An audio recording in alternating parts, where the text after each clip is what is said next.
Voilà déjà 8 mois que Christiane et les autres ne travaillent plus. Pourtant, chaque jour, elle pointe à 7h15, même si les machines, elles, ont cessé de tourner. L'histoire des 52 salariés de Sodi Médical, c'est celle d'un bras de fer.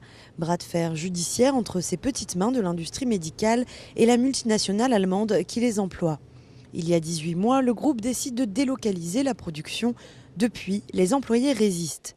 Après une trentaine de procès, les différentes juridictions leur ont donné raison et exigent de la maison mère un retour des emplois et des salaires.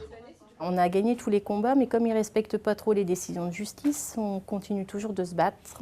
Donc là, notre prochain combat, ça va être notre salaire d'octobre, qu'ils ont une nouvelle fois décidé de ne pas nous verser.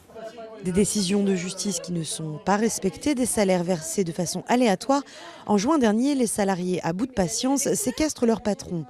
Depuis, dans les locaux de Sodi Médical, il n'y a plus de dirigeants. Seuls restent des mains qu'il faut bien occuper et des heures à tuer. Du tricot, par exemple, des jeux de société avec les collègues de temps en temps, de la lecture, des mots croisés. Voilà, 7 heures à passer comme ça. Quand il y en a une qui déprime un peu trop, on essaie de se dire, bon, bah allez. C'est vrai que peut-être que toujours chez soi, toute seule, ce serait peut-être encore pire que de venir ici. L'union, c'est bien ce qui fait la force de cette bataille. Face à l'absence de soutien politique, elles se sont unies derrière leur avocat.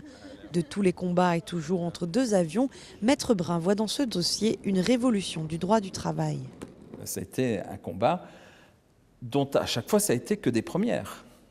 C'est la première fois qu'un juge civil dit qu'il est compétent pour apprécier une cause économique d'un plan social. C'est la première fois qu'il annule un plan social. C'est la première fois qu'un tribunal de commerce et une cour d'appel considèrent que le périmètre de la cessation de paiement, ce n'est pas l'entreprise, mais le groupe. Maître Brun a fait condamner la maison mère à verser 50 000 € par mois tant que le travail ne sera pas revenu. La société allemande a jusqu'au 14 novembre pour appliquer cette décision de justice. En attendant, les tables de travail, elles, sont déjà prêtes et les salariés, chaque jour, un peu plus impatients.